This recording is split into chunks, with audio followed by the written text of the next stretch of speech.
Hello and welcome to Not One Right Way, the podcast. It's me, your co-host, Melissa Manuel, she, her, and It's me, Marvin Merawagi Nyaga, they, them, theirs. good morning, Marv. How are you? I'm doing pretty good, well rested. I do have to say it because I'm just I finally caught up on Tower of God. The anime? 650 chapters. Oh, wow. The webtoon, yes. That's a lot. Okay, congratulations. I hope you had a good time reading all that. Yes, I did. Nice. More questions than answers, honestly, but let's continue this conversation. How are you? I'm doing okay. I have been pretty busy, actually. Seeing a lot of friends. It's been nice, very social, which is new for me. Went ice skating on Friday. I'm not very good at it. Yeah, it's nice. And I know you're going to ask. I have been watching Once Upon a Time, the ABC hit show from 2011 to 2017. Oh my gosh. I thought you said you wouldn't. I thought you said you had recovered. I've watched it many times, listeners. And it is not a healthy choice for me to be watching Once Upon a Time. But I do love it very much. It's very trashy. I think it's the campiest thing that ABC ever put out. The whole idea of bringing these Disney characters in, I know all the live action remakes are bad. I don't know why they do it because they already made Once Upon a Time and it's perfect. I love it so much. I just finished the season with Frozen where they brought Frozen characters into it and it was so silly, and they wouldn't let Elsa take off her dress or modernize her clothes where everyone else gets to wear modern clothes, but everyone else is just walking around in their leather jackson and Elsa's just in her dress the whole time. It's great. I love Wild. What's his name? Carlos? Was he in part of that decision? Oh, Eduardo Castro, the costume designer. Eduardo Castro, yes. I would love to meet him someday and thank him for his work because he is so talented. But was he in the Frozen dress? Yes. I don't know if he had a say in that. I'm wondering if it was an executive being Elsa and Anna can only wear the costumes from the movie. Curiouser and curiouser. Yeah. But speaking of Disney, tangentially, this is my great segue to our amazing guest. I don't know if you could tell, I'm very nervous because this is such an honor. We've talked about it in the previous weeks, how much we loved Win or Lose, and now we have someone who worked on the show. He is the director of photography and a cinematographer, Patrick Lynn from Pixar. Welcome. Thank you. Hello. How are you? Hello. We're doing good. Thank you for having me on. Yes. We are huge fans of Win or Lose, and that's why I reached out to you. But then looking at your background, I'm very humbled. You've worked on a lot of stuff. I've just been at Pixar for so long. Yes. 27 years is longer than I've been alive. That is scary, isn't it? Scarier for me than you. Yeah. Marv, why don't you start us off? Yeah. So I've given you this background, but I'm a social worker. Usually when I'm starting off a conversation, it's deep shit right off the bat. My question for you is, what scent do you most associate with spring? What scent? I don't know. That's a very deep questions that I never thought of. I kind of drawing up probably, I don't know. They seldom smell flowers. It's yeah, it's maybe everything's blooming. Yeah, maybe grass. I was also thinking grass. I grew up in Florida, and there's not really seasons there, but when spring comes, it's a lot more when you wake up, it's fresh cut grass and it's wet. It's always wet in Florida, but that's what I think of, fresh cut wet grass. Yeah, it's the fresh cut grass. but Mhm. that could be winter too in California. Yeah. True. Yeah. Mm. For me, it's honeysuckle. There is a honeysuckle bush that grew outside my childhood bedroom. So it would Mhm, bloom for like a little less than a month, but it was like always like March or mhm, April. Really missing it right now, but that's my strong mm, association with spring. Yeah. mm. Nice. Nice. Tough questions, Marv. Yeah. Yes. All right. Keep 'em coming.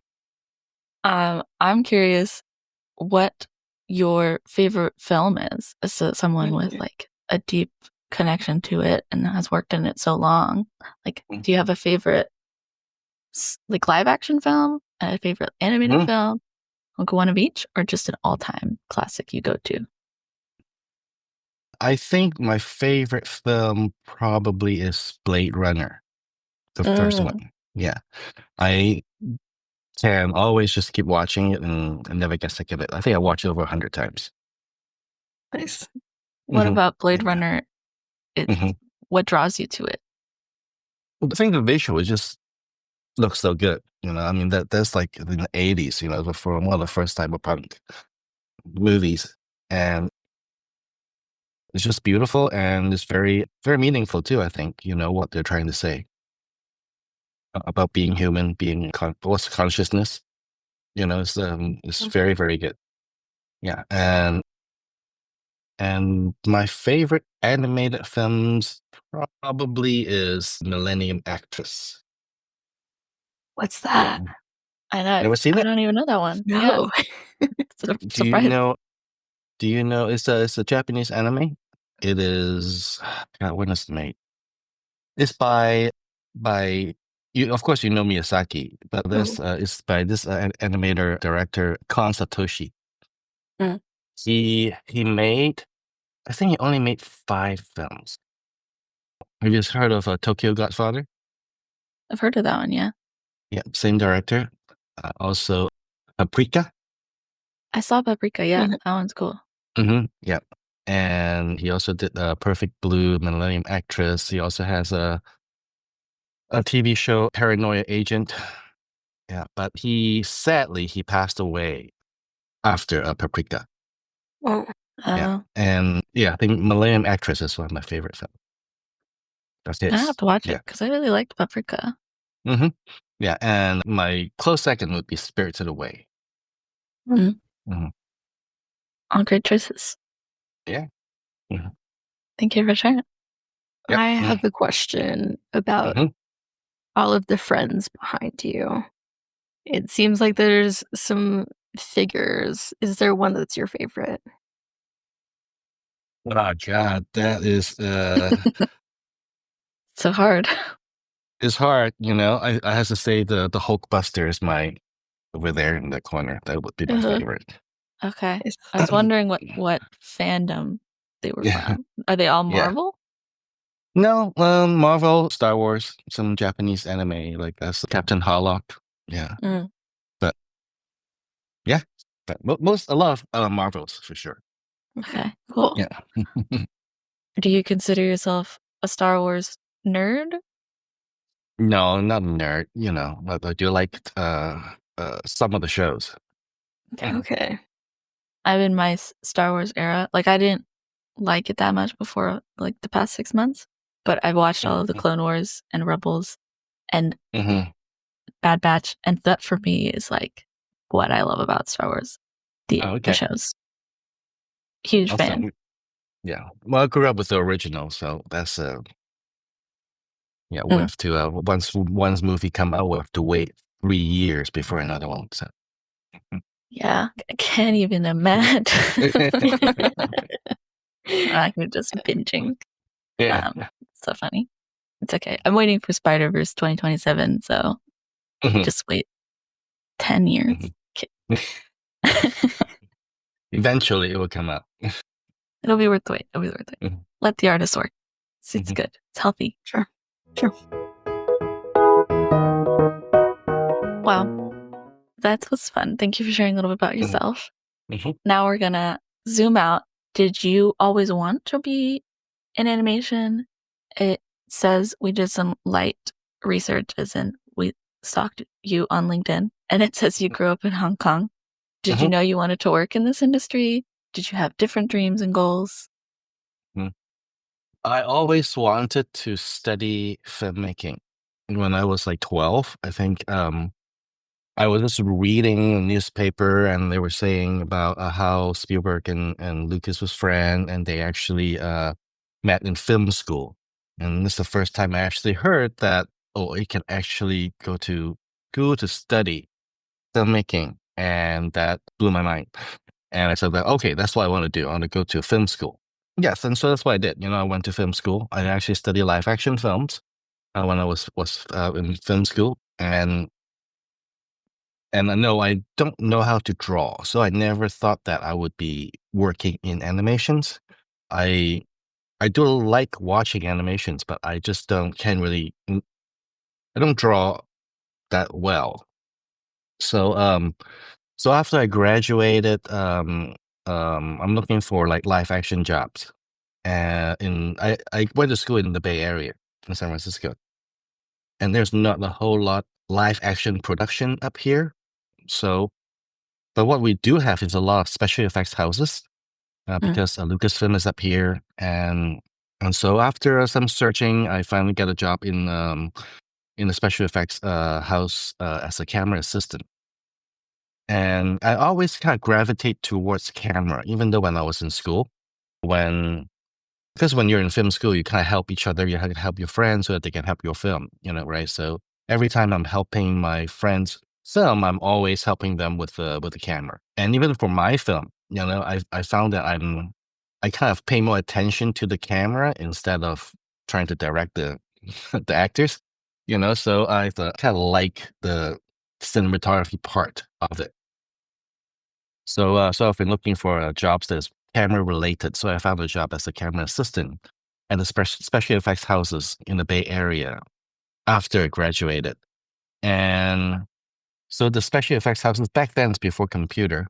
So when you're doing special effects, everything you have to build the physical model and then actually shoot it with a motion control camera.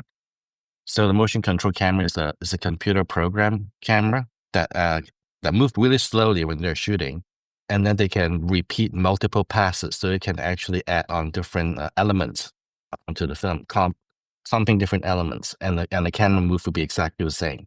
So and after like one or two projects, I was promoted to the operator. So I like got to learn how to do the program the motion control cameras, and I started working on the company that I work for doesn't work on movies, unfortunately. They work on ride films. So it's like the Star Tours. So we yeah. actually we did the film and then give the film to the company and they program the How, machines to move with the what we shot. I worked on like three different projects as a motion control operator DP. The last project I worked on was the most interesting. It was for IMAX. And I thought at that time IMAX was trying to get into the ride film business. So they actually have a dome in front of the ride, and it's kind of cool. I don't think they only ride it in Japan after it's done, but that project has it's called Funhouse Express, and it has a stop motion character in it. Oh, So that was kind of cool. And I've never worked with stop motion, so I have no idea how it works. So when we hire a very good animator from Skellington Productions. Skellington Productions is the company who did Nightmare Before Christmas. And he just finished working on Nightmare Before Christmas. So he came and he's in between projects. So he came and help us. And then we were working on that project together for maybe 4 or 5 months together. And that's my first animation experience. And that was super fun. And after that, he said, well, Skeleton's making the next film, James and the Giant Peach. And would you like to come and see if you want to work at Skeleton? So I applied and I applied as a camera assistant. So I was working as a camera assistant at Skellington after the special effects houses. And that's a feature film, so that's pretty cool. It was Disney, Yeah. right? So and that's my first like feature animation experience, and I think it was kind of cool because like it's kind of like live actions, because you still use physical camera, you still use physical film, physical lens, and then you're actually doing animations, and it's kind of perfect for me, at the time. But unfortunately, that film did not do very well in the theater, so the company sort of shuts down afterwards. So I'm looking for the next thing to do. And when the film comes out, it was around 1995, I think, Mhm. and or 1996. But Toy Story came out in 1995. That's when that's when we saw. After I saw Toy Story, I go, "Well, this is actually kind of cool. Maybe I can do that." Then I start to ask around. So, is there like a camera equivalent, in computer animations? And people say, "Oh yeah, just layout. You can just apply to a layout." So I go, "Okay, layout, cool." So I applied to layout and at Pixar, and after like 3 interviews over the course of 10 months, then this is why I got into animation. And at That's that a time, I long thought it's time. just yeah, I thought it's just gonna be like a one movie deal, because usually at that time, most of the industry is the project to project. You work on one project, you're let go, and then you will look for another project. So I never thought I'll be at Pixar for this long. I mean, that's still how it is today. A lot of people still jump project to project. Yeah, yeah, that's a norm, right? Yeah. Yeah, hmm definitely. I work with layout artists today at my job, and I hmm still don't really know what it is. I send because Isn't I that work in sad? I mean, like, I work in assets, so I, like Yeah. my hmm whole life has been assets hmm for, like, 4 years, just, hmm like, producing assets 'cause I'm in hmm production, hmm and even because I worked in games before, we didn't have layout, but now that I'm in hmm animation, I send all my assets out, and I'm just like, "Okay, on to the next 2 hmm seasons ahead," but I would go to the layout meetings, and I just watch in awe of what they do, but I don't really get a chance to ask what it is and, like, how she does hmm what she does. So will hmm you share with me and listeners, what is layout? How do you Yeah. do your job? Yeah. Okay. Yeah. That's all right. And even though at Pixar, most people don't really know what we do. And it's kind of annoying sometimes, it's like what we really Mhm, do is cinematic storytelling. Is basically we take the storyboards and then we take what they were trying to say and make it cinematic and make it work. Because when they're doing storyboard, there's no dimensions. It doesn't really the timing might be different, mhm, or the sets is not how they draw it. We have to actually make everything make sense and make everything work. We call ourselves the camera and staging department. That's the Mhm. two things that we do. We do the camera and we do the staging. And as you know, in live action, a cinematographer is only one person. But in animations, the cinematographer, you need two people to do it because the production time is so long. You're talking about a stretch of 3 years for each productions. So we do have two director of photography. One take care of camera and staging, and another one take care of lighting. And how I usually describe our process is for live action, it's lights, camera, actions. You set up the lights, you roll the camera, and then the actor act in front of the camera. But for computer animations, it's camera, action, light. So first, you have to set up the camera first, because you have to know how long the shot is and how to stage it before the animators can animate. So camera comes first. And then after the camera is locked, I mean, is decided, then you just hand it to the animators to do the acting. And the last part is lighting, because lighting, just every step that it goes down takes a lot longer. Layout is quicker, and then animation takes longer, and lighting, when you actually have to render the frames, that takes even longer. That's when all the simulations needs to go in, all the effects and everything comes together in lighting and rendering and compositing. So it takes even longer. So that's the basic description of what layout is. So we do Okay. camera and staging. Yeah. So I remember seeing on Hmm. your LinkedIn Hmm. shots of how you do the transition, like one Hmm. from Win or Lose where Rochelle's in the bathroom and then at her Hmm. home. Hmm. So is that like creating the stage then, where you have the bathroom on one end, the home at the other end? Hmm.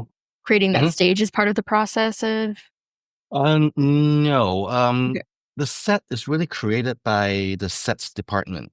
Okay. So I work with the sets department. It's just like if you're shooting a live actions, so I'll come in and the set is already sort of built. Or I Mhm. will work with the sets department and say, okay, the camera's going to be probably around here. I need more space here. Or this wall needs to be removable so that I can place the camera. So I work with the sets department to come up with the sets so that I can shoot in it. Okay. And so the sets is already there. And when I start, usually is I have the sets and I have the digital characters. And I would put the characters in the sets and I will place the camera and I'll choose the lens. I'll choose the f-stop. Our camera is very sophisticated. It's just like a live action camera, so I can definitely feel it has focal length and everything. Everything is mathematically true to a physical camera. So I place the camera, I set the lens, set the f-stop, and then I need to block out the characters. So I need to actually because like I have to because the character comes in as the T pose, right? Mhm. And I have to pose the character in order to frame. So it's like chicken and egg, right? So do I give it to the Mhm. animator first, or do I do it first? So usually layout would do a first passive blocking.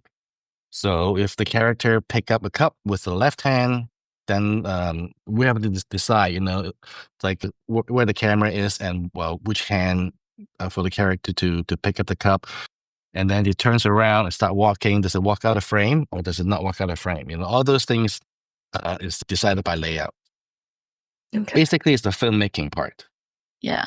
Okay. I Hmm. loved in the Meet the Pickles documentary. Hmm. I was like, I jumped out of my couch because I thought it was so cool. Hmm. Um, I went to work and I nerded to it with people who would listen. It Hmm. was, they were talking about, I think what you were saying, like meet with Hmm. the sets and the camera Hmm. physically putting in for the Hmm. second episode with Hmm. the referee, forget his name, Hmm. the Hmm. slash teacher, Frank? Yeah, Frank. Yeah. Frank, Yeah. Hmm. and how they built the set where his apartment was the same set as the Hmm. classroom. So they could move the camera and make those like smooth transitions. Hmm. And I was just, oh, that's genius. It was so like Citizen Kane, where they did that Hmm. very first shot where like they could Hmm. move the desk out of the way so they could. It Hmm. was just like such classic filmmaking, and I Hmm. was just like, that's so clever. And I work so much. I do characters and sets at work, and I was like, we Hmm. have to use this kind of logic because Hmm. I'm always Yeah. thinking about how we Hmm. can help the directors at work to because they do very similar stuff of like where are they going to place the characters. They're thinking about that all the time Hmm. too. Hmm. And then you shared on your LinkedIn the how layout worked on the scene with Rochelle and Chicken Kev, with like Hmm. how layout made that amazing like Hmm. lifting of the Hmm. environment around her. Hmm. And I was just like, it really opened my mind to what layout can do for the Hmm. story too. And I was just Hmm. kind of amazed at the creativity that your team brings. And like, that's why I wanted to learn more about what layout Hmm. does, Hmm. because it's just, this is just Yeah. me like really appreciating Hmm. what your team can do Nice. Hmm. and wanting other people to learn about it because I feel like I didn't know, but having seen that documentary and talking to you now, it's like your team can do so much and people should know. Yeah. Yeah. Yeah. Because like we always, we don't. I think the problem is like every company do layout a little bit differently, and there's Mhm. no one way to do it. A lot of animation studios they would just layout. It's just like just build the boards, and they'll build to the exact frames, maybe a little bit more. But they'll just build the boards and then give it to the editor. They put it together, and if it doesn't work, they'll do fixes. But how Pixar does it is more like live actions.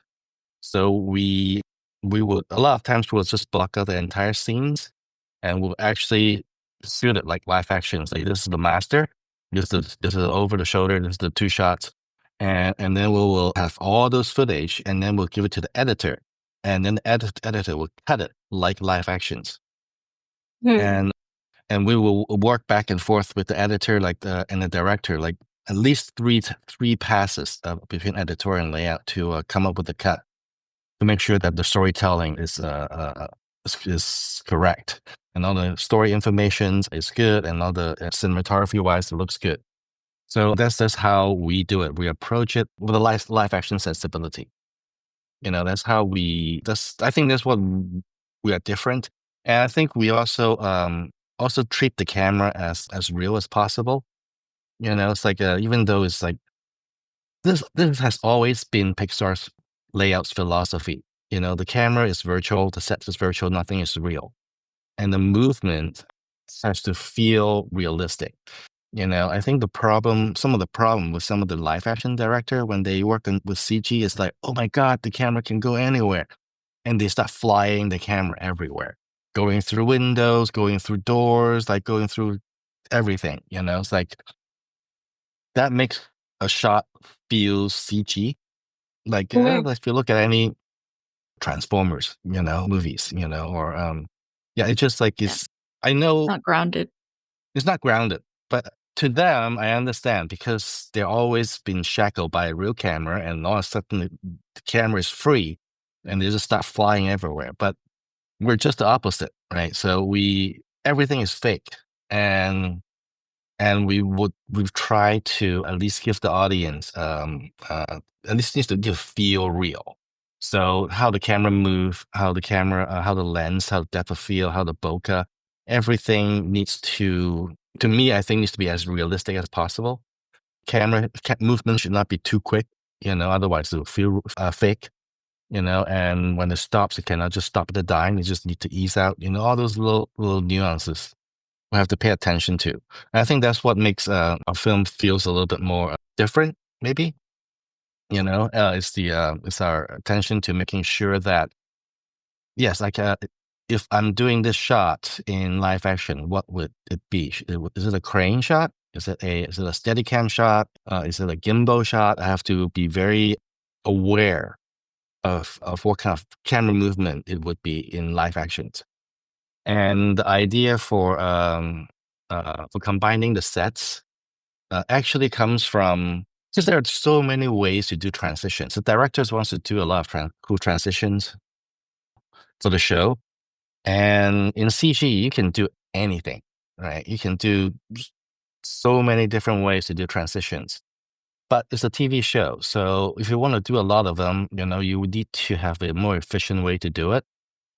The last transition that I really worked on was in Toy Story 4, the opening sequence of Toy Story 4 when the cat with the whole scene taking Woody from Andy all the way to Bonnie, Hmm. right? That opening that has lots of transitions, and when the camera spin around and it will go behind the character and then will come out and then go behind another one. So that shot was actually 9 shots stitched together, Well, and it is so complicated to do. Right. And yeah, it was so complicated, and I think it took one layout artist like 2 months to do. Yeah, for that oh one shot, wow. it was a long time, and then he has to make this whole wiki page, telling people how every shot is stitched together, so that all the downstream department would know what to do. Yeah, because like That's when amazing. that's yeah, it's very complicated. Because like there was just one example is when the camera go behind the young Andy, and it comes out of the older Andy. The body is the young Andy, but the hand is the older Andy. It was really complicated, Oh. right? That's And amazing. so with that experience, I know okay, we cannot do that, Never right? again. Yeah. So I was thinking about a more direct ways to do these transitions, and I always love watching live theaters. And when I was watching live theaters, one of the things that I love is the sets transitions. Yeah. Yeah, It's same. like how they just move a couple pieces of sets and you're in a different scene. I always love that. So I'm trying to basically capture that idea and see if we can just make the whole transition more theatrical and just do if we can just put all these steps together and we can just do everything in camera. That not only that is easier, I think the greatest thing is I can see the results immediately. I Mm. know the timing, the director can see it. Instead of like you do two shot, you have to comment together and then look at it and then you go back and forth many times. So the good thing is like you can see it immediately. So it's a little bit more efficient. So everything comes out from the idea is I'm just trying to be more efficient to do these transitions.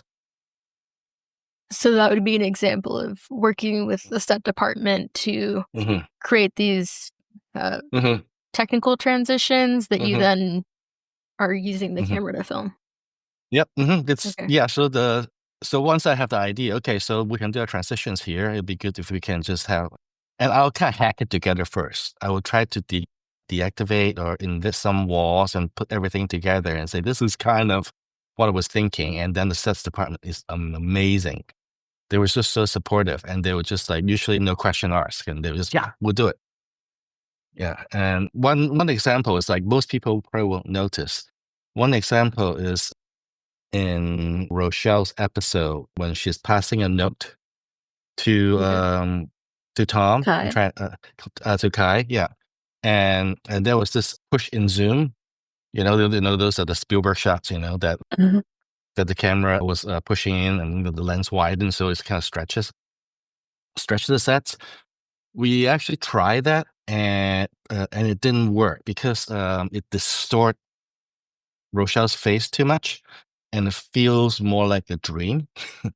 So so I just say, okay, why don't we just do this? Let's cut the sets in three, and we physically stretch the sets. Oh.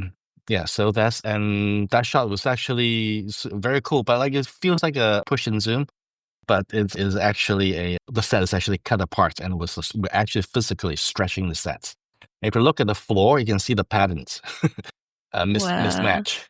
Yeah, About to go rewatch. That's Yeah. awesome. yeah. Yeah, there's so many of these little things that we did, and I think it was super fun. But the good thing is, like in live action, this needs to be a little bit more planned out.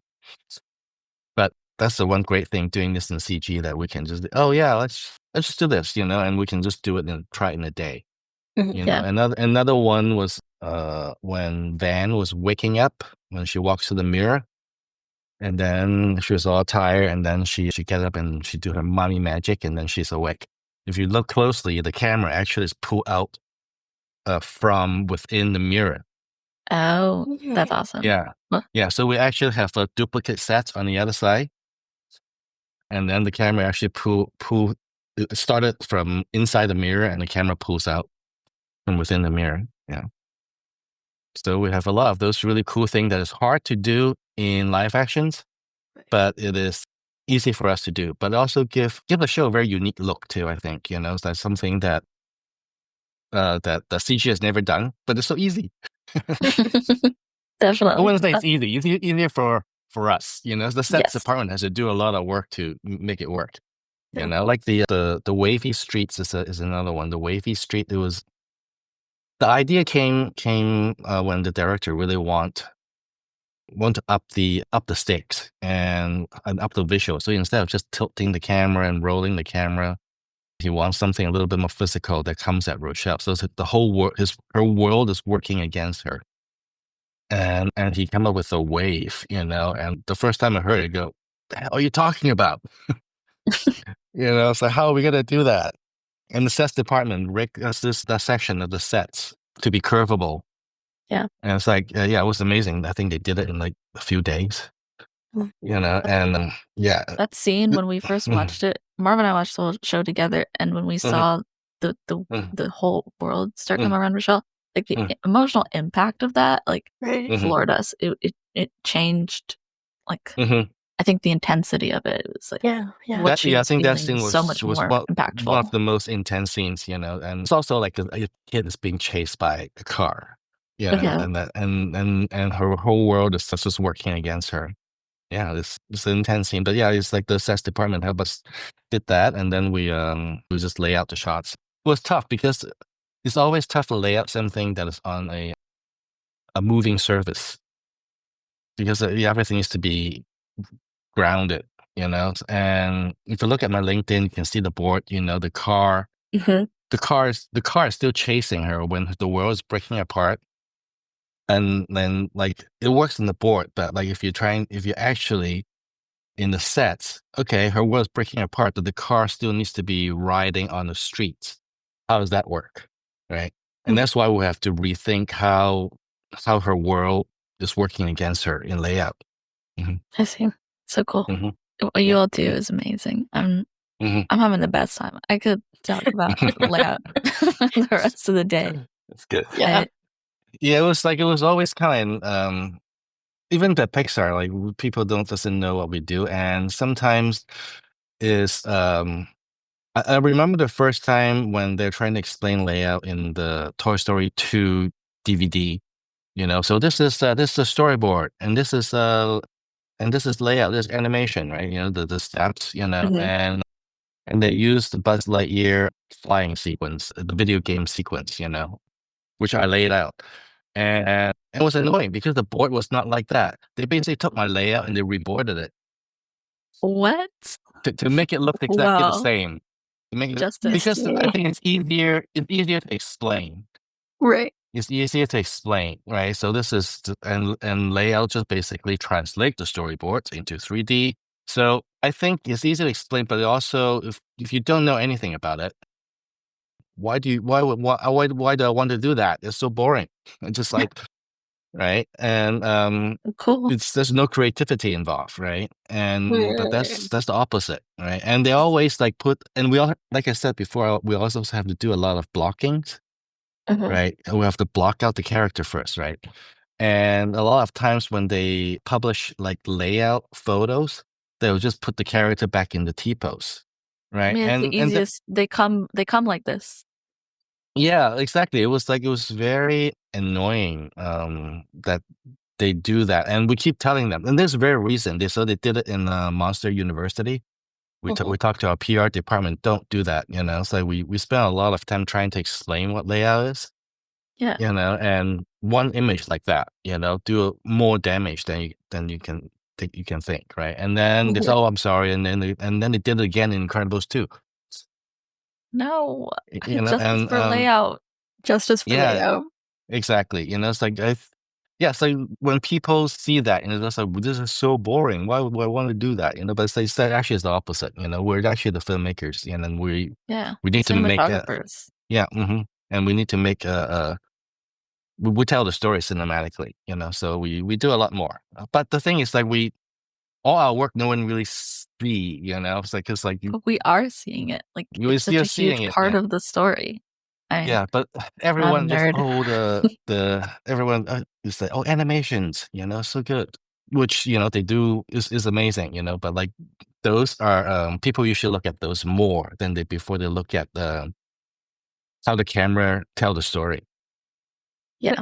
I I think Hmm. it's like how nobody thinks about rigging. Like, animators Hmm. can't do what they do without the rigging department. They need the Hmm. bones. Yeah, They So need the it's exactly. bones. Hmm. every step of the pipeline's important. And Yeah. so Hmm. I think it's hard for the common person to think about it at that scale. But for us who love it and work in it, we Hmm. can't think about it without everybody, you know? Hmm. We live and Yeah, breathe it. Yeah. yeah, and it's also weird too that I found that there's no recognitions anywhere for CG cinematography either. You know, it's like Mhm. like if even a SIVA, right? The SIVA, the Annie Awards, you know, I was gonna say, you have is there not an Annie Award? yeah, no, it's like you have a category for everything. Yeah, you know. And even in the industry in general, you have like awards for everything, you know, from like Foley, you know, to color grading, to Mm, to casting, you know, you have to best virtual sets, you know, you have all those things, you know, but like there's no recognitions for CG cinematography except for the VES awards, you know, you have a CG project, but we have to compete with live actions, and they are a little bit biased on yeah. on the live actions part, so it was Gonna like a call Siva, it's like, come on. Yeah. gonna call the Okay. any words beep boop pop. Hey, Yeah. where's our best layout artist award? Yeah. Yeah, Okay, so you we're kind of stuck in between, right? So, Mhm. animation doesn't think that we're worthy, which is annoying. Live actions don't think we're actually cinematographers, because like they do everything with the light. If you're a live action cinematographer, lighting is your bread and butter, and then of course the lens choices in the camera, but the staging part is the director's job. They Yeah. don't really they don't do staging, but us, we do staging. So I mean, they don't really consider the camera DP as actual DP because we don't do lighting. So we're kind of layouts are kind of stuck in these two worlds that no one recognized. My question is, you mentioned a couple of the misrepresentations. What is your pitch for people who might be interested in this work? Maybe aspiring cinematographers, CG cinematographers to understand. The fun thing about this is you don't have to work against your environment, right? If you're live Right. actions, you have to deal with the weather. If you're shooting at night, you actually have to get up at night. And you have to pack everything up after you're done. And unpack everything when you start. We can just go to work and everything is safe. It can be rain, can be shine. I can work anywhere. So I think that's one of a great advantage to me. And also you can actually do everything perfect, right? And because it's in the computer, every cut can be perfect, and then every shot can be exactly how you want it. Every performance can be crafted. And if you like storytelling and doesn't know how to draw like me, that's doing computer animations and layout is a great it's a great place to be. I was gonna ask if you had learned to draw in your time because I was curious if that's something you had to learn to do or you're still just able to do your job without needing to draw.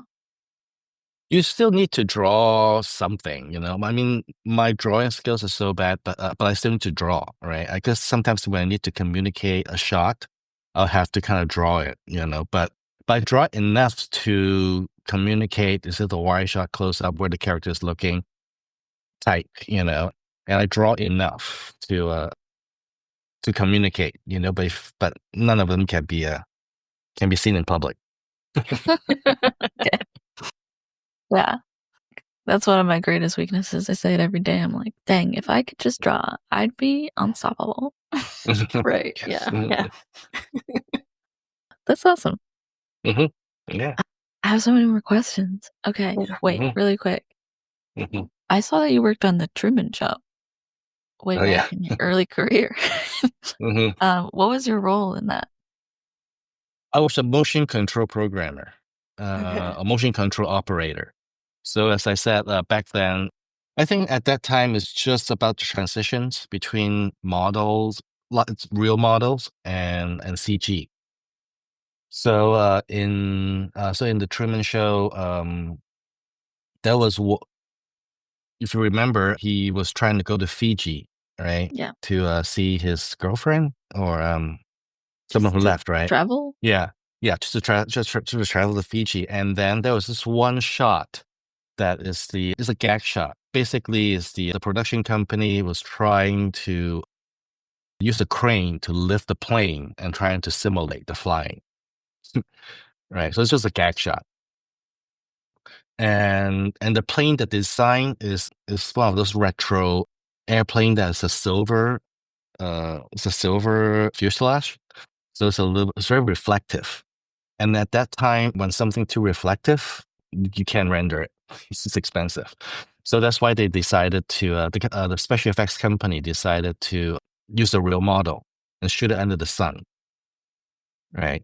Oh. Yeah, so that's why I have to, and I programmed the plane movements and the camera movement and everything. So and that's the shot. and then they cut it. Oh, I was Yeah, like trying so to it's not. Yeah, remember this shot, and I'm like, is this yeah, in the and then they movie? cut it. And then they got it. Classic. Yeah, they cut it. So that was actually kind of disappointed, Yeah, right? that That sounds so that's cool. that's that's when I decided that I really cannot work in special effects, because you spend so much time. Because it was the hard shot to do too. Um, I have to get up because we're shooting in the sun, and where the company is, they have this very tall power lines next to them. So there was only a certain time that the power lines are not casting a shadow over the parking lot where we're shooting. So it is between 6 o'clock in the morning to 8 o'clock, oh, Just like a right? short So 2 hour and window. yeah, and we have to and every day we have to wheel the whole thing out into the parking lot. So we have markers everywhere. We have to put the whole sets together where the camera is, do testing. It takes about 4 hours to set up the shots, right? oh, So I basically have to go to work like every day at two in the morning, and that was not fun. Yeah, no. and yes, that's why I said in CG animation is so nice. Yeah. You don't have to get up at 2 a.m. and carry a bunch of heavy stuff. Yeah, Just show up. exactly.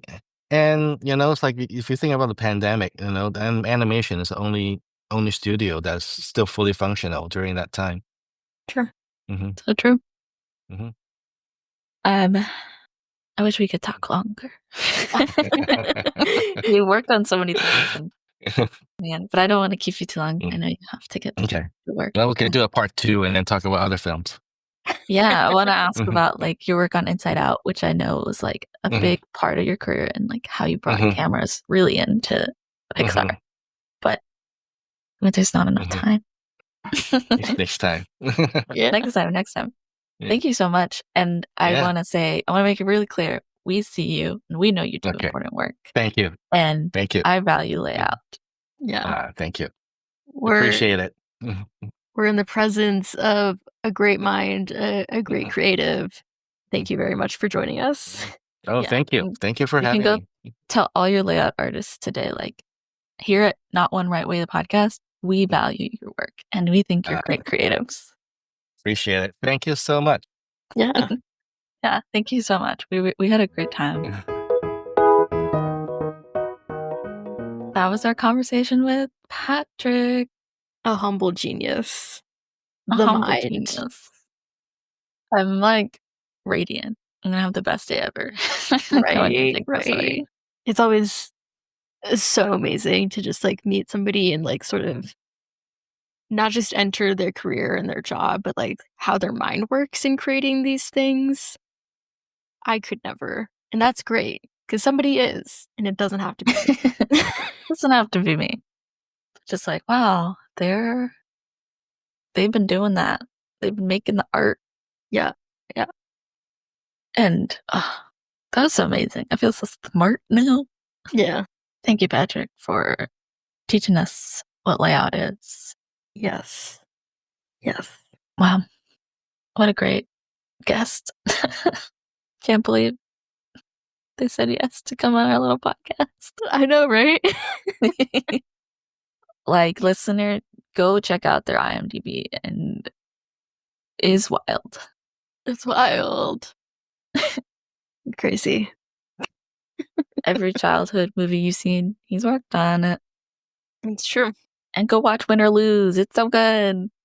It's so good. It made my mom cry. Oh, Not hard to do, but that's the emotional levels it brings out, sort of. made me cry, but that's also not that hard. No. Same, same. It'll make you cry. Oh, it's so good. Wow.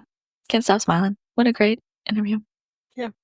Thanks for being here with me, Marv. Thanks for being here with me. I almost said thanks for potting with me, Yeah, but I I know you know. don't like that. I know. I was almost gonna say thank you for potting with me, and then I was like, no. See, now it's in the atmosphere. So In the cranium. definitely. Well, let's say bye to our listeners. Remember to like, comment, subscribe. Tell your friends to listen. Tell your mom to listen. Your Tell neighbor. your cat to listen. Yeah, just put it on for them. Our cover art's by Les, and our episodes are edited by Marv. Thank you, Marv. Yeah. And remember, There's not one right way. to figure out how to become a layout artist. There's not one right way to move from live action to animation. There's not one right way to create a really complicated transition shot in Toy Story 2, 4. I think it was Toy Story 4. It's Toy Story 4. And there's not one right way to have a very hard special effects scene cut out of The Truman Show. Thank you so much for listening. Bye. Bye.